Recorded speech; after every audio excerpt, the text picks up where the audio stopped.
Alkisah di sebuah desa. Hiduplah seorang anak yatim piatu. Dia bernama Domas. Dia hidup seorang diri dan tak mempunyai apa-apa. Domas hanya memiliki pedang tajam peninggalan ayahnya.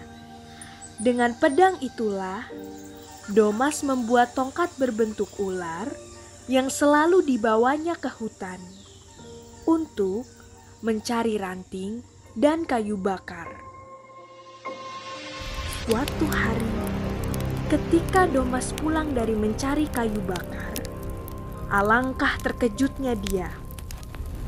Domas mendapati gubuk tuanya terbakar dan tak satu pun tersisa. Dia pun sedih dan kecewa. Malam harinya, Domas pun terpaksa tidur di luar. Domas pun bermimpi. Di dalam mimpinya, dia bertemu dengan seorang kakek berjanggut putih. Hai Domas, pergilah kau ke arah selatan. Carilah sungai yang dikelilingin pohon besar dan menetaplah di sana. Keesokan harinya, Domas pun pergi meninggalkan desanya untuk mengikuti saran si kakek yang ada di dalam mimpinya.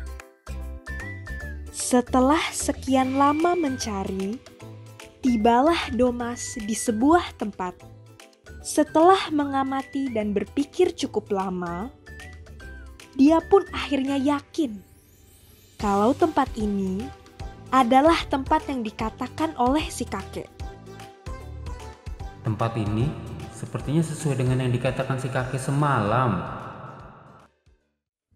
Akhirnya, Domas pun memutuskan untuk tinggal di tempat tersebut.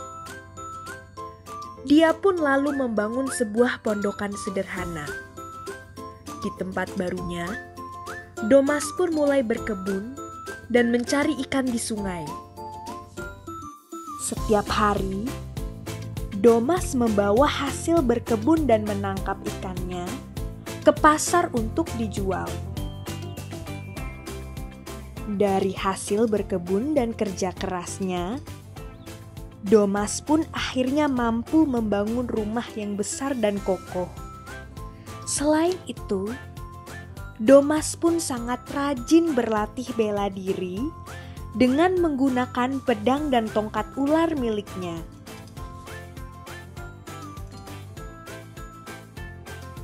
Domas pun tumbuh menjadi pemuda yang gagah.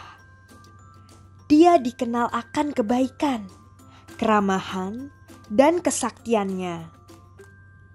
Para penduduk pun memanggilnya dengan sebutan Sultan Domas.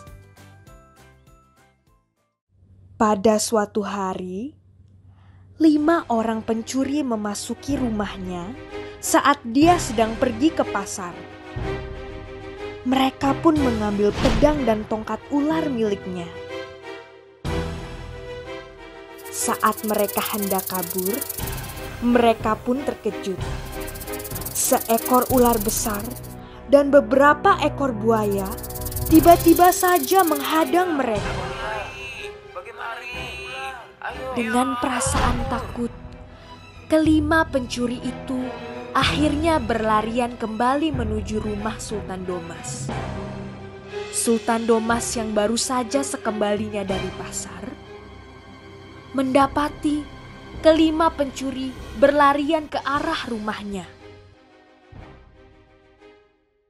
Dengan kebaikan dan keramahannya, Sultan Domas pun mempersilahkan kelima pencuri itu untuk masuk ke dalam rumahnya.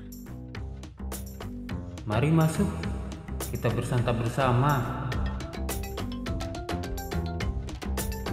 Dengan perasaan malu dan bersalah, kelima pencuri itu pun meminta maaf kepada Sultan Domas. Sejak saat itu, kelima pencuri itu menetap dan menjadi tetangga Sultan Domas.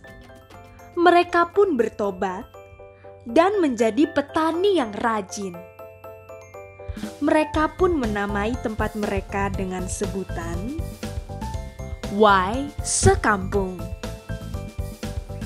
Semakin hari, Y Sekampung bertambah ramai dan berkembang. Penduduknya hidup rukun dan damai. Ketika Sultan Domas meninggal, dia pun dimakamkan di pinggir sungai. Sampai sekarang, makam itu masih bisa kita lihat di Desa Sidomukti, Provinsi Lampung.